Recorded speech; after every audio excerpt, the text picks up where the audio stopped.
Gracias por la invitación, gracias por la presentación.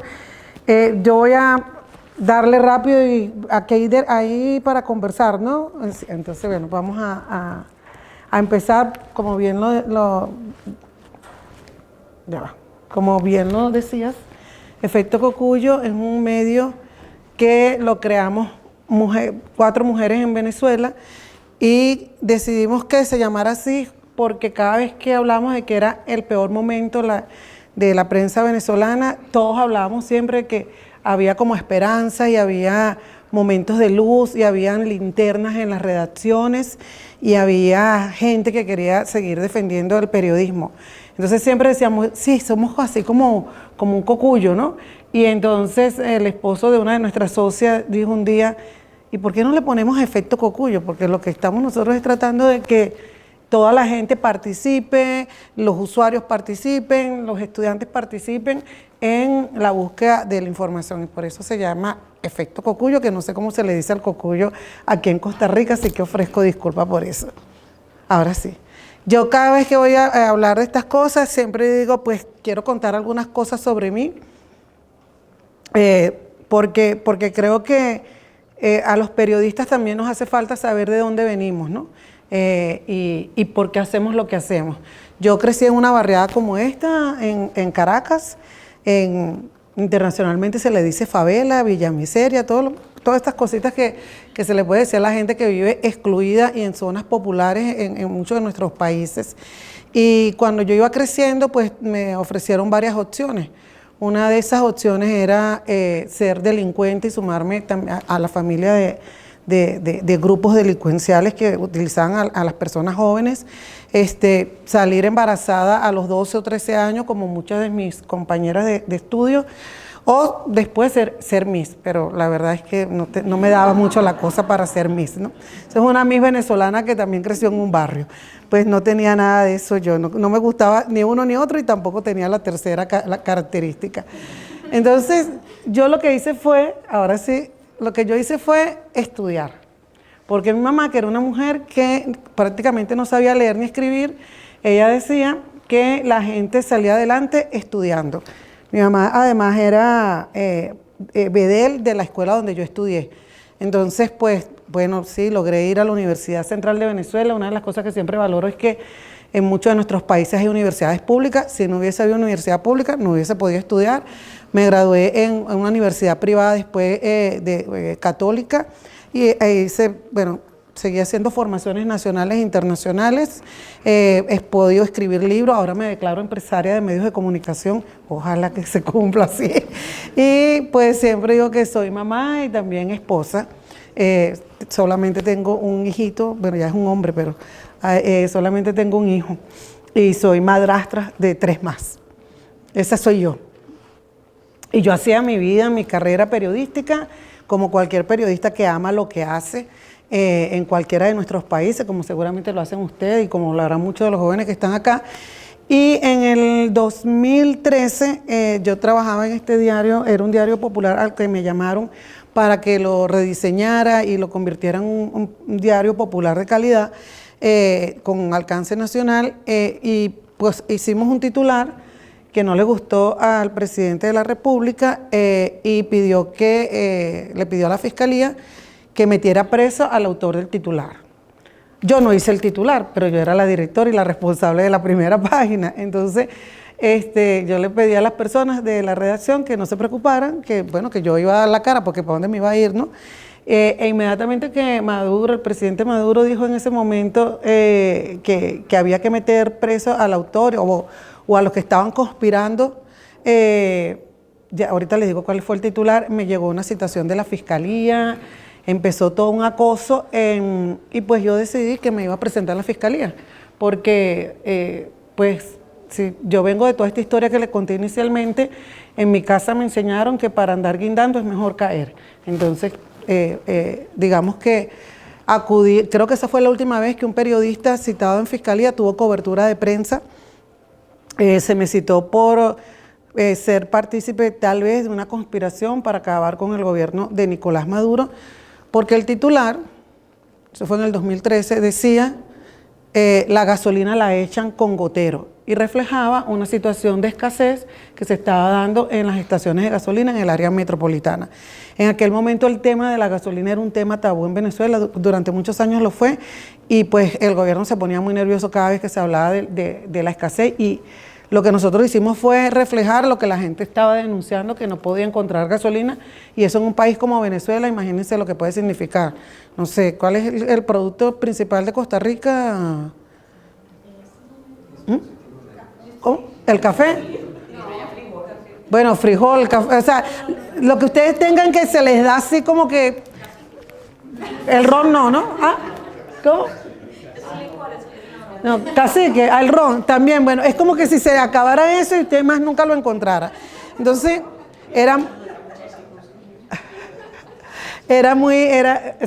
un tabú. Vamos a seguir. Entonces, ahí voy a parar o sea, aquí, que es la metáfora que nosotros utilizamos, diciendo que éramos pequeñas chispas de luz que juntas podemos iluminar una nación entera. Nosotros nacimos en Twitter y a los 2, 3 días teníamos más de 18,000 seguidores, y eso le llamó la atención a muchísima gente, porque eso era un fenómeno en aquel momento. En el 2015 no teníamos página web, no teníamos absolutamente nada de eso. Éramos 6 personas, 3 grandes, por no decir señoras, y tres jovencitas, ¿no? Éramos casi todas mujeres, y pues empezamos a reunirnos en una panadería. Sí pasa esas cosas, no como en Silicon Valley, pero sí pasan esas cosas, porque no teníamos dónde reunirnos, e inmediatamente un grupo de muchachos muy jóvenes venezolanos, cuando le hablamos del proyecto, pues nos ayudaron a aterrizarlo. Es decir, o sea, todos somos apasionados, los que amamos este oficio somos unos apasionados, pero siempre como que nos falta un poquito la visión gerencial o la visión de negocio. Y con estos muchachos que tenían una incubadora, pues nos ayudaron a aterrizar qué era lo que queríamos hacer. Vamos a seguir. Voy a parar ahí la parte de la historia de Efecto Cocuyo, porque si quisiera contextualizar en el marco de que surgimos y que lo que ha ido pasando en Venezuela, lo que bien se ha descrito y lo que seguramente ustedes han visto en noticias o en algunos eventos, no fue algo que sucedió de la noche a la mañana. Y es algo que nosotros después siempre lo comentamos en algunas audiencias, porque era difícil de creer que después de tener una de las democracias más sólidas de Latinoamérica, pues esa democracia fue desmontada desde adentro. Y fue desmontada a través de personas que llegaron en un proceso electoral. Si leen un libro que se llama Cómo caen las democracias, pues verán que eso es un patrón. Y es importante también tener capacidades de identificar este tipo de liderazgo, que nosotros llamamos liderazgo populistas autoritarios, porque también decimos en Venezuela, el que está picado de culebra cuando bebe juco brinca, que me dicen que en Nicaragua, no sé si para traducirlo a Centroamérica, es algo así como que el que se quemó con leche, hasta la cuajada sopla. Más o menos, entonces nosotros decimos el que está picado de culebra cuando bebe juco brinca. Bejuco es una cuerdita así delgadita que hay en Venezuela. Y aquí está un poquito la cronología de cómo fue todo este proceso de desmontaje de la democracia venezolana y en paralelo del desmontaje de la industria de medios independientes en Venezuela.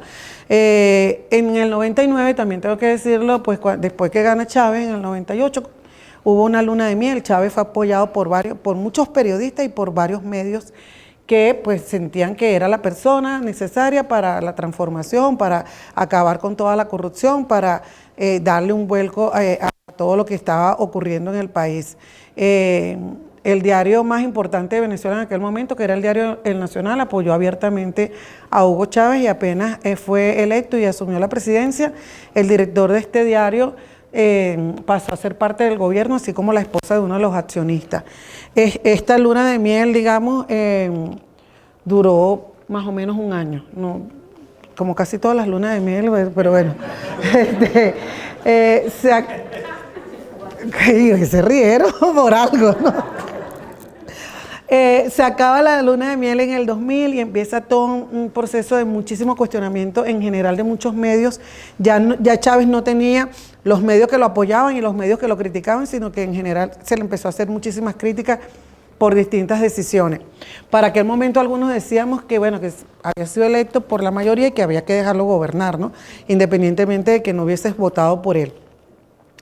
Y se da en el 2002 un golpe de Estado. Hay gente que todavía dice que eso no fue un golpe de Estado. Yo digo que eso fue un golpe de Estado contra Chávez, en el cual participaron los medios de comunicación, algunos medios de comunicación. Y cuando esto ocurre, el día que sale todo el mundo, bueno, sale mucha gente a preguntar por Chávez, algunos dueños de medios y gente que estaba dentro de medios decidió que no se hacía ninguna cobertura de lo que estaba pasando en la calle. Y eso fue lo que nosotros llamamos el silencio informativo. Eso fue una de las manchas más grandes que creo que pudimos tener como periodistas. El medio donde yo trabajaba sí salió, pero era un medio que salió además porque pues era un medio pro-chavista, en donde había de todo adentro, porque era el medio más vendido de Venezuela, el periódico más vendido, y tenía más de 70 años, pero la línea, digamos que era una línea muy pro-chavista en la primera página, pero adentro había una gran diversidad y se hicieron, de las mejores investigaciones que se hicieron en Venezuela durante un buen tiempo, se hicieron a través de ese diario. Otro hito que creo que es importante recordar es el 2007, que fue el cierre de una televisora en Venezuela. Eso nunca había ocurrido. El gobierno argumentó que se le había acabado la concesión, lo cual era verdad, y decidió no renovársela.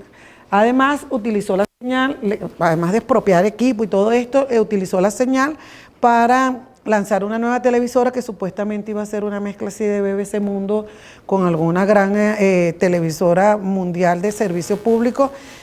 Bueno, eso es mentira, eso no pasó.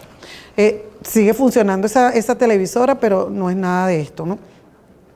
Luego lo puse en el 2010, pero algo que sucedió muchísimo es que empezaron a usarse muchísimos recursos judiciales contra los periodistas, desde demandas, acusaciones, empezaron a los medios más críticos, les llegaba las autoridades de impuestos, les abrían expedientes y se produce toda una política de acoso contra los medios como industria y contra los periodistas como, inclusive los periodistas iban a la calle y los rodeaban, y le decían digan la verdad y los atacaban. Y hubo muchísimos periodistas que se tuvieron que ir del país porque, bueno, sufrieron agresiones físicamente. El 2012, también se lo pongo acá porque creo que eso también es un hito importante para entender lo que ha pasado en Venezuela, pues se da la reelección de Hugo Chávez. Y Hugo Chávez ya sabíamos que estaba enfermo, pero el gobierno siempre negaba que estuviese enfermo. Se adelantan las elecciones, Hugo Chávez hace una campaña y desde mi perspectiva lo escribía, él se estaba muriendo frente a los ojos de todos nosotros, pero el gobierno prohibía que se escribiera sobre eso y si algún periodista escribía o informaba o tenía información extraoficial, pues lo acusaban de ser necrofílico, lo perseguían e incluso un periodista que tenía acceso a una fuente muy privilegiada, que empezó a contar lo que le estaba pasando al presidente, pues también tuvo que irse del país un tiempo porque lo empezaron a acosar por dar este tipo de información. Pues 2013 pasa algo, Chávez se muere en el 2013, sí. Lo que pasa es que se fue del país en el 2012 y se muere en el 2013 y asume Nicolás Maduro, quien había sido vicepresidente.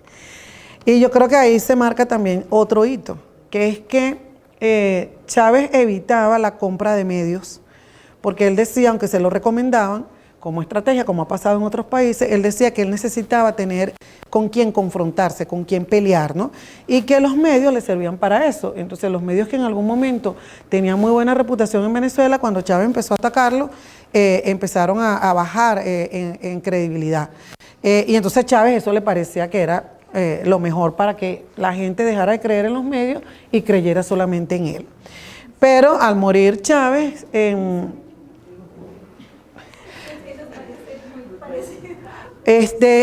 el 2012 yo trabajaba en este medio que se llama Últimas Noticias, estaba especializada en todo lo que es cobertura electoral.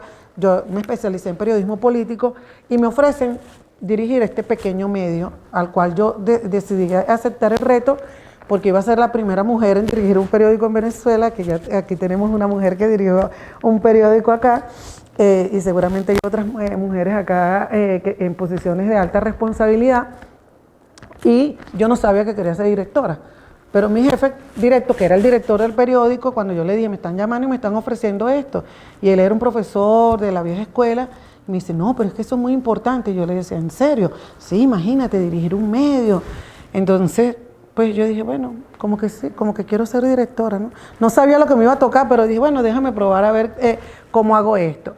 Entonces me fui de ese medio, que era el medio más leído en Venezuela, el más exitoso, el más vendido. Ahí el que entraba allí tenía una proyección increíble, pero yo me fui. Nadie se explicaba por qué me había ido. Dígame, últimas noticias. Nadie se explicaba por qué yo me había ido. Yo tampoco. O sea, yo le decía a mi esposo, yo decía, oye, pero si yo estoy bien acá, pero es que yo quiero hacer otras cosas. Bueno, estaba experimentando. Y apenas me fui, veo un discurso de Chávez y le digo al presidente de la compañía nueva, yo le digo, Chávez se va a morir ya, o sea, se iba a Cuba y yo todavía estaba como que de vacaciones, todavía no me había instalado en el nuevo cargo. En 2013, apenas muere Chávez, una fuente nos dice, vendieron Últimas Noticias, ya habían vendido el Universal, y yo llamo a mis colegas de Últimas Noticias, yo le digo, mira, están vendiendo el periódico. Entonces nadie, o sea, me decían que eso era mentira, que eso era un rumor, que eso era puro cuento, y finalmente se vendió a un capital que nadie sabe todavía quién es. Lo único que sí se sabe es que dejó de tener o sea, no solamente la primera página dejó de ser muy crítica, sino que adentro dejó de ser el periodismo que se hacía y muchísimos periodistas se tuvieron que ir. Todo el mundo decía que era que yo sabía algo antes de todo esto, porque como nadie se explicaba por qué me había ido, y yo dije, no. Entonces, después con el tiempo asumo que es lo que llaman el olfato periodístico, la intuición, o que no sé, algo me hizo que me fuera de allí. Y pues empecé a ver cómo empezaron a salir mis colegas de los dos mejores diarios de Venezuela, que también, el otro era el Universal, que también fue vendido. Creo que eso es importante también tenerlo como parte de todas las estrategias. Luego, bueno, 2014, bloqueo de medios internacionales, se producen unas protestas terribles en Caracas y el gobierno decide sacar el aire a NT24, a CNN y a otros medios. Y ese día fue, ustedes saben lo que llaman esto, la epifanía, las revelaciones que a veces uno tiene, las inspiraciones, y ese día fue cuando a mí y a otros colegas se nos metió el germencito de que aquí hay que hacer algo. Y aquí hay que hacer algo porque nosotros empezamos a contar las cosas que estaban pasando en la calle a través de Twitter, porque en la radio ni en la televisión se podía decir nada. Y los periodistas que estaban en la calle, gracias, los periodistas que estaban en la calle empezaban a llamarnos y a decirnos, está pasando esto, vi pasar unas personas muertas. Entonces nosotros íbamos verificando la información, pero nada de eso estaba saliendo por televisión y menos por radio. En televisión, ese era el Día de la Juventud, había un concierto, había desfiles, había todas estas cosas. Entonces, mientras mataban a la gente en la calle, en una protesta, nadie se enteraba de esto y por eso sacaron a estas televisoras del aire. Bueno, en 2016 ocurre algo, no nacieron todos en ese año, pero ocurre algo que internacionalmente llamaron la primavera de los medios digitales. Nosotros nacimos en el 2015 justamente por toda esta presión que les decía, y empiezan a salir muchos periodistas, como habían salido muchos periodistas de los medios, empezamos a hacer pequeños medios. Eso tuvo sus ventajas y yo creo que también sus desventajas, porque lo que hizo esto fue eliminar la sala de redacción como este espacio en donde se produce un gran conocimiento, ¿no? Esa inteligencia colectiva de que todo el que trabaja en una redacción sabe que el que sabe de economía, el que sabe de deporte, el que sabe de política, el que sabe inclusive de sociales, pues cuando nos sentamos empezamos a intercambiar cosas y a comentar lo que pasa y terminamos investigando un poco de temas porque cada uno tiene un pedacito de la realidad. En 2017 se producen las protestas más tristes y dolorosas de Venezuela en mucho tiempo y se produce formalmente la ruptura del orden constitucional. ¿Por qué digo formalmente? Porque había pasado de todo en el país, pero en aquel momento la Corte Suprema, el Tribunal Supremo emitió una sentencia que le quitaba competencias a la Asamblea Nacional que había sido electa en el 2015 y que era de oposición totalmente. Y la fiscal, que era una fiscal pro gobierno, pues da una rueda de prensa y denuncia públicamente que aquí se rompió el orden constitucional y esta sentencia debe ser desconocida. Eso sorprendió a todo el mundo. Y mientras tanto, la gente, los jóvenes estaban en la calle protestando, gente adulta también, mataron a más de 150 personas durante esas protestas. Y algo que nos llamaba a nosotros la atención es que el equipo de nosotros era casi todo de muy jovencitos, periodistas muy jóvenes, y yo decía, bueno, ellos nunca crecieron en un país libre, y sin embargo, ¿cómo defienden la libertad? Pero había que también gestionar el hecho de que, pues, al lado de algunos de esos muchachos, caía algún muchacho muerto, y lo llegamos a ver varias veces, y allí me paro, porque ¿se acuerdan el muchachito que ustedes vieron que yo estaba cargando en una de las fotos? Ese es mi hijo y él es fotoperiodista. Y él trabajaba y hacía cobertura de todas estas protestas y a mí me mandaban videos de cuando la guardia le estaba cayendo a perdigonazo, a plomazo, como a casi todos los reporteros gráficos que estaban al frente de las protestas.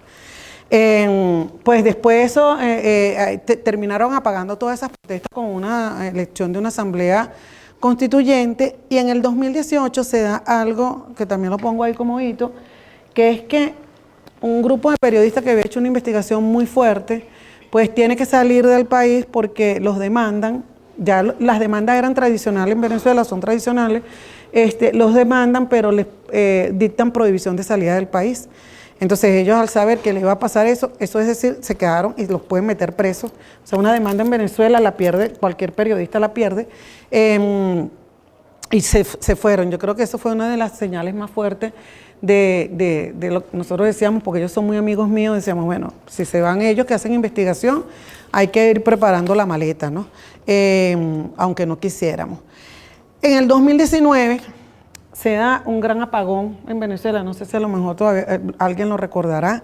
Ese apagón duró más de 100 horas y en Caracas pasamos más de 70 horas sin electricidad. Eso nunca había pasado en el país, pasaba en las regiones, pero no con tanto tiempo y además Caracas siempre era muy protegida, justamente porque se podían generar protestas. En medio de esto, un muchacho joven periodista, yo le digo siempre un nerd, él daba talleres para enseñar a la gente qué hacer si había un apagón digital. Le hicieron un fake news, a mí me habían hecho también eso anteriormente, en donde prácticamente lo ponen a decir, nunca lo dijo, sobre un apagón eléctrico. Y lo acusan de ser, de conspirar para un ataque cibernético. Oye, esto es verdad, o sea, no te sonará loco, pero un ataque cibernético pautado, no sé por cuáles extraterrestres, para conspirar contra el gobierno. Nosotros nos reímos, los extraterrestres no lo dijeron, pero la conspiración nos reímos porque este muchacho es, imagínense al nerd más nerd de sus compañeros, el que no quebraría un plato, es un muchacho muy talentoso, pero nunca, o sea, nada más uno lo veía y él es incapaz de hacer cualquier cosa de esta, es incapaz de conspirar. Pues lo detuvieron y allí ya se marcó otro hito porque lo desaparecieron por más de 8 horas, nadie sabía dónde estaba él. Lo detuvieron cuando él iba a la radio donde trabajaba, en la bicicleta, cuando iba a su casa, perdón. La policía política lo paró en una zona que se llama el Country Club, lo tiró de la bicicleta, lo metió en una camioneta, le puso una capucha y de ahí en adelante él pasó más de 8 horas desaparecido. ¿Por qué les cuento eso? Porque eso también fue un hito de este tipo de acciones represivas y eso también marcó parte de que yo tuviese que permanecer fuera del país porque yo durante el apagón decidí que iba a salir todas las noches a ver qué estaba pasando en la ciudad. Y esa noche, cuando supe que él estaba detenido, me fui a la casa de su esposa con otros colegas y dije, bueno, vamos a esperar a ver qué pasa. Y cuando salimos, llegó la policía política para allanarlo y unos colegas y amigos defensores de derechos humanos que sabían que yo estaba ahí me dijeron que transmitiera. Y yo empecé a transmitir a través de Periscope y cuando pasé por donde estaba la policía, uno de los policías me puso un arma en la cabeza y me dijo que qué estaba haciendo yo, que si yo estaba grabando. Y yo le dije, no, yo estoy transmitiendo y esto que estás haciendo está saliendo por todas partes ahorita. Estaba transmitiendo en Periscope. Por supuesto me arrancó el teléfono, nos amenazó, bueno, todas estas cosas que pasan. Esa noche yo no dormí en mi casa, se llevaron al muchacho, pero la policía nos terminó de confirmar que lo tenían ellos. Les puse todo esto aquí porque todavía faltaba 2020 cuando vino el COVID, después el 2021 y el 2022. Para cerrar con 2022, ¿dónde estamos ahorita? En un país con una industria de medios desmantelada, en un país donde la prensa regional era muy importante, de 200 periódicos que había antes, ahora a lo mejor hay 10 o 12 periódicos, con una cantidad todavía no cuantificable de periodistas que se tuvieron que ir del país, porque así como se han ido 7 millones de personas, bueno, no tenemos la cuenta completa, pero al menos más de 1.500 periodistas se han ido del país durante todo este tiempo, periodistas de investigación, periodistas especializados en economía, en política, todos sabemos lo que cuesta formarse como periodista especializado en un área, pues muchos de ellos salieron, muchos también están en Venezuela y han decidido seguir en Venezuela haciendo el mejor periodismo que se puede dentro de las circunstancias en las que estamos. Sigamos. Pues esto también es parte de todo lo que han hecho, bloqueo de redes sociales, amenaza a empresas de cable, todas las cosas que ustedes se pueden imaginar, te las tenemos. Yo les quise traer esto para que veamos que parte de lo que creo que es necesario es que identifiquemos patrones, porque esto ya vemos que se ha producido en Latinoamérica y solemos pensar que estas cosas obedecen a algún sesgo ideológico o a alguna ideología, y cuando lo que vemos es que son características de liderazgos autoritarios que apuntan hacia la prensa porque la prensa les estorba, así de simple. Entonces, puede haber ataques verbales, puede negarse el acceso a la información, que es lo que pasó muchísimo en Venezuela, algo que nosotros llamamos censura suave, que es el manejo que se hace tradicional con la publicidad, con los amigos y todo este tipo de cosas.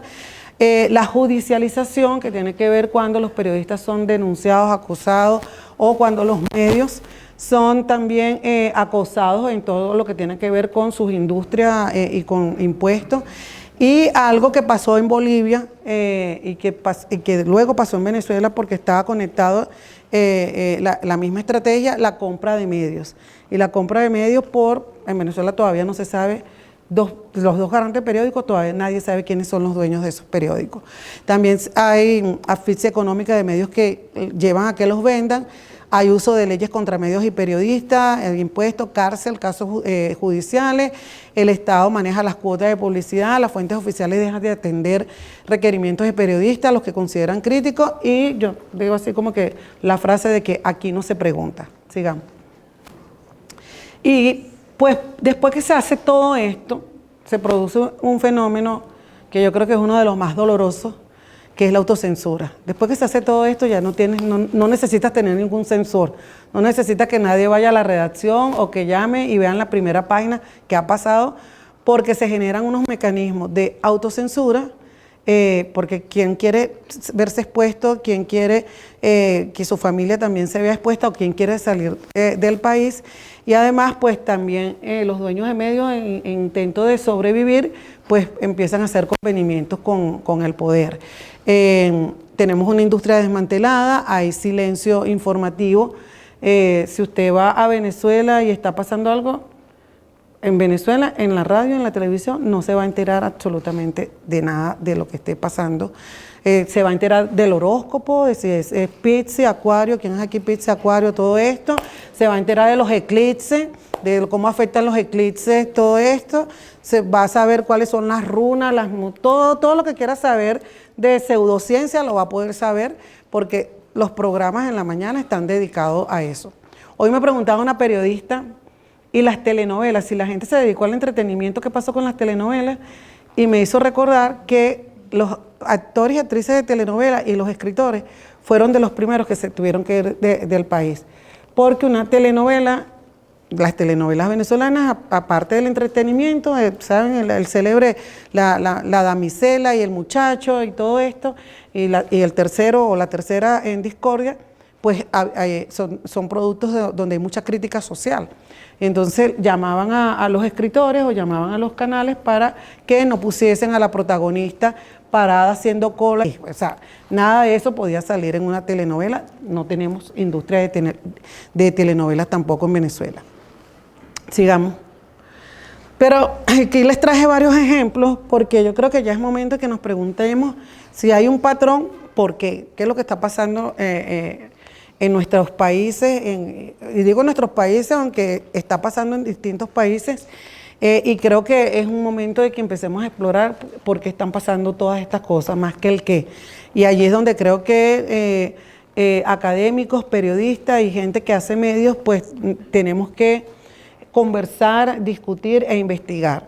Pues a ustedes ahí les traje a Bukele, Donald Trump, todavía hay 70 millones más o menos en Estados Unidos que creen que Donald Trump ganó la elección.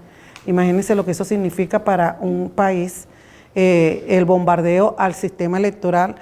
Sabemos todo lo que hace AMLO durante las mañaneras, que además hace esto que también lo hacen en Venezuela, que es poner citas de periodistas y ridiculizarlo y exponerlo al escarnio.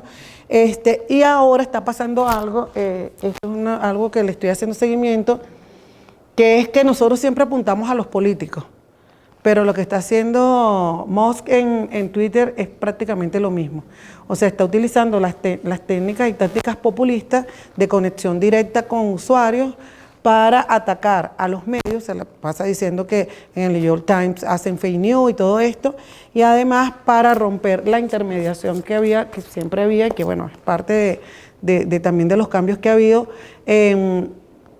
para cuestionar la credibilidad de los medios. Y yo creo que es importante que en general prestemos atención a todo esto que está pasando. Sigamos.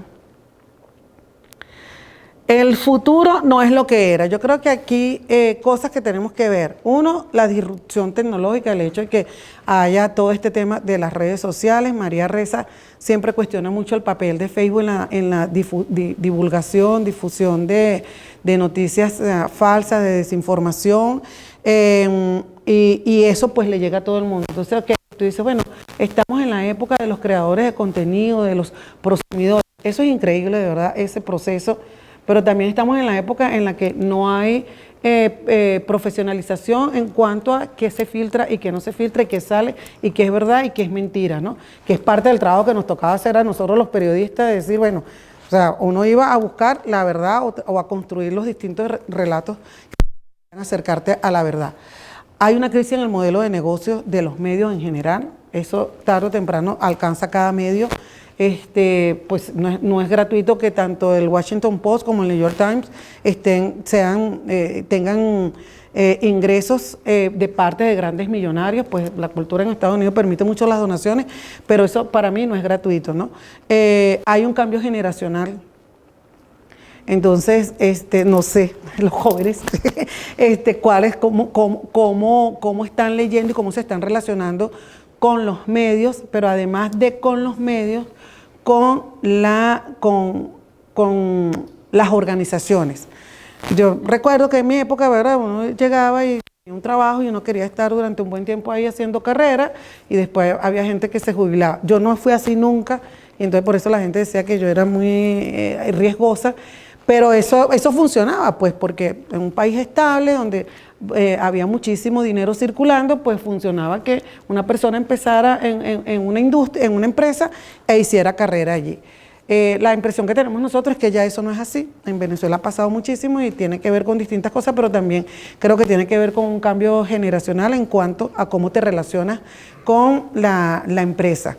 Eso creo que no se está estudiando todavía, pero hay un informe de el Instituto Reuters que cuenta cómo el impacto de la COVID con el teletrabajo ha hecho que más del 50% de redacciones la gente no quiera ir para las redacciones. ¿Qué implica eso? Porque incluso a mí tampoco me gusta, no quiero ir a una redacción. Implica que la cadena de transmisión, que era la sala de redacción donde todos nos reuníamos, donde todos hablábamos, donde todos criticábamos, peleábamos, teníamos novios, las novias, bueno, todo lo que pasa en una sala de redacción. En Venezuela se fumaba y se bebía también en la sala de redacción antes. Todo, porque uno pasaba mucho tiempo allá, pues eso ya no existe. ¿Qué pasó? ¿Alguien se está acordando de algo? Ah, bueno. Comparte. Bueno, entonces eso formaba parte ¿sabes? Del aprendizaje. Hoy lo hablaba con Silvia, que es que uno aprendía no en la universidad, porque en la universidad te daban ciertas cosas, pero tú aprendías viendo a tus compañeros y compañeras y viendo a quien admirabas, o criticando al compañero que hizo una nota horrible o que dijo tal cosa y tú dices, mira, esta broma no sirve, no sé qué más, yo lo puedo hacer mejor. Bueno, y había alguien que le serruchaba el puesto, decimos nosotros. O sea, todas estas competencias que había en las salas de redacción, por lo menos en Venezuela ya eso no existe. En Venezuela no hay ninguna sala de redacción con más de 20 periodistas, nosotros somos una de las pocas.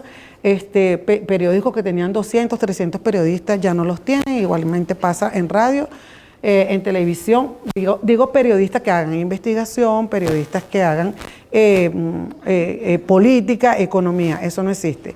Ahora, existe sí espacio para el periodismo deportivo, para algo que yo sé que es crítico, que la gente llama periodismo de farándula, pero para mí eso no es periodismo, sino entretenimiento, y está bien, pues hay que hacerlo, pero no es periodismo como tal, o como uno lo concibe. Para eso sí hay espacio, y pues ustedes seguramente estarán viendo que hay muchos artistas que empezaron a ir a Venezuela, que hay gente que dice que Venezuela se arregló, todas esas cosas. Bueno, si tienen preguntas sobre eso, yo se los puedo decir, les puedo echar otra historia. Hasta, y me imagino que a ustedes les ha pasado, hasta gente que es profesional, muy bien educada, puede tener no sé cuántos títulos y de repente te escribe para preguntarte si vino una nave extraterrestre en el volcán que está aquí, o sea, o que aquí hay 3 volcanes, no sé cuántos volcanes hay en San José.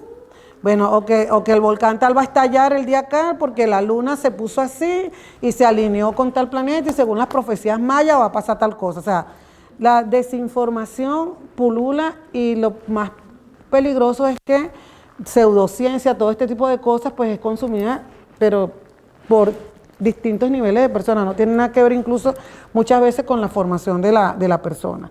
Y yo creo que todo eso, todo lo que les he contado, reta realmente a la democracia. Y ahí es donde creo que nos hace falta más investigación y más discusión. En el libro que les mencionaba de cómo mueren las democracias, hay un patrón que describen los autores que hicieron un análisis comparativo de distintos países en donde llegaron líderes autoritarios a través de elecciones y cómo fueron desmontando las instituciones democráticas. Pues para mí creo que lo que nosotros estamos enfrentando no es desmantelamiento del periodismo y toda la crisis que tenemos en el periodismo, sino que estamos enfrentando en general una crisis del modelo de negocio, por decir un nombre gerencial, del modelo de negocio de la democracia. Y tiene que ver con cómo se relacionan las nuevas generaciones con las agrupaciones, cómo las viejas generaciones que se han enquistado en partidos políticos están manejándose dentro de esos partidos políticos, cómo se ha perdido las conexiones tanto con la gente, con lo que requiere la gente y el rol de intermediación de los partidos políticos. Y también esto, yo soy bastante autocrítica con nosotros los periodistas, y también cómo los periodistas hemos perdido esas conexiones también con la gente. Y cuando yo les decía que deberíamos preguntarnos por qué pasan estas cosas, o sea, por qué surgen estos liderazgos en Estados Unidos, en El Salvador, en Brasil, en Hungría, en Camboya, o sea, es el mismo patrón. Pues creo que una de esto tiene que ver con el hecho de que los medios y los periodistas, tal vez, una hipótesis, perdimos muchísimo la conexión con la gente, y lo vimos como que eran unas audiencias, unos compradores, consumidores de un producto, y nos alejamos de ellos. Yo creo que hay algo de esto, y eso nos hace ser muy vulnerables frente al ataque de quien está en el poder y quien consecuentemente te está apuntando y diciendo, tú eres el enemigo del pueblo. O sea, pues eso lo podrán trabajar quienes hagan investigación en ciencia política y en ciencia de comunicación. Vamos a ver. Bueno, aquí quise contarle todo este contexto para después volver otra vez de por qué nacimos y todo aquello. Pues nacimos en Twitter, hicimos una campaña, se me pasó esa fecha ahí, hicimos una campaña de crowdfunding que fue la más exitosa del país, logramos recaudar $27,000, éramos 6 personas, o sea que nos alcanzaba para empezar la primera etapa, y algo que nos llenó de mucha alegría es que si bien el primer país de donde se donó fue Estados Unidos, el segundo país donde se donó fue Venezuela.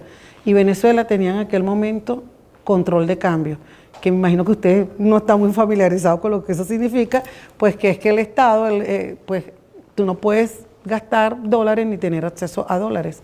En aquel momento era bastante fuerte, pero se podía utilizar la tarjeta de crédito y mucha gente donó con su tarjeta de crédito.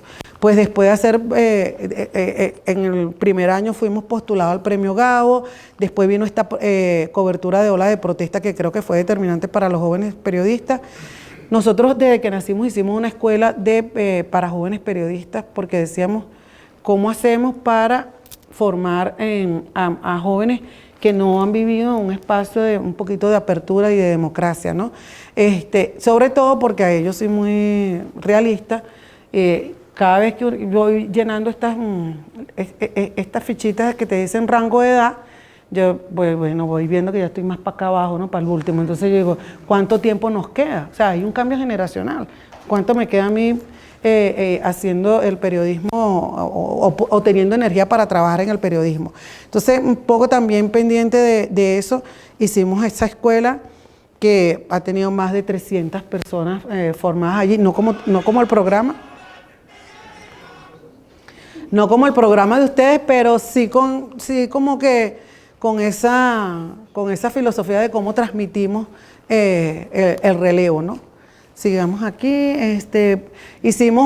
Nosotros nos hemos especializado en cubrir la migración venezolana.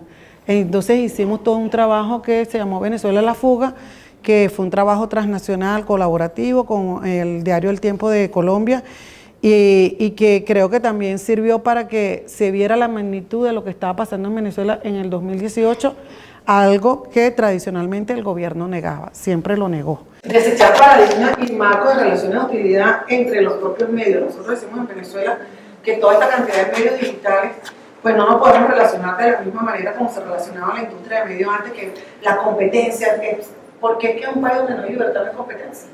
O sea, en un país el autoritarismo como te administra la escasez, te fomenta una cierta competencia para que todos estemos como en las películas de los hombres, agarrando las poquitas cosas que quedan y destrozándonos entre todos. Entonces hay que tener conciencia del momento político que se está viviendo, aunque insisto que nosotros hacemos periodismo, pero no podemos ser inocentes que estamos en una situación como la que estamos. Las alianzas, yo creo que es importante. Nosotros hemos tenido alianzas tanto dentro como fuera del país, y si algo ha permitido que sigamos haciendo periodismo ha sido esta combinación de esfuerzo con periodistas que fuera de Venezuela, periodistas venezolanos fuera del país, periodistas extranjeros fuera del país, pero también dentro de Venezuela, y han salido unas cosas maravillosas. Pues, por ejemplo, el Panama Paper de Venezuela lo coordinó un periodista y nos logró reunir a todos a distintos medios.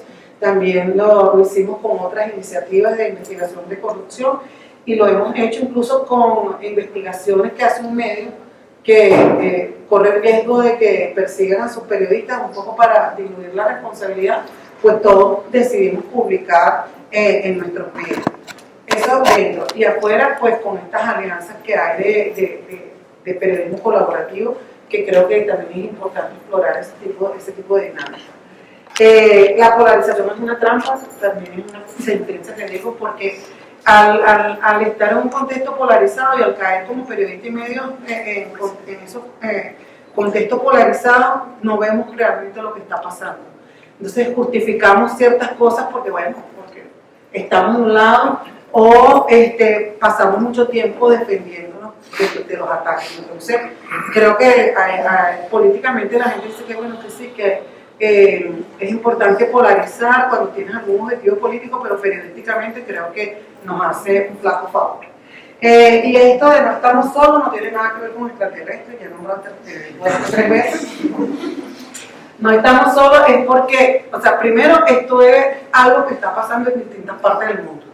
O sea, no hay novedad allí.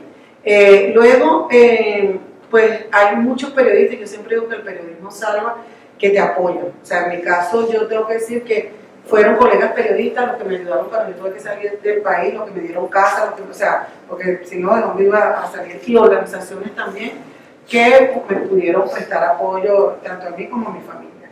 Entonces, también creo que es bueno saber no solo que no estamos solos, no solo que seguramente ustedes habrán ayudado a muchos periodistas y otros periodistas ayudarán a otros, sino que también es necesario que veamos todo esto con un punto de vista, lo he dicho en varias ocasiones, de generosidad. La única manera en la que nosotros podamos enfrentar muchas de las cosas y de los retos que se nos vienen es empezar a abrir un poco el espíritu y empezar a olvidarnos de esos marcos de relaciones anteriores hostiles de competencia y trabajar mucho en temas de solidaridad, de generosidad y de ver que solos no vamos a poder, nadie solo va a poder.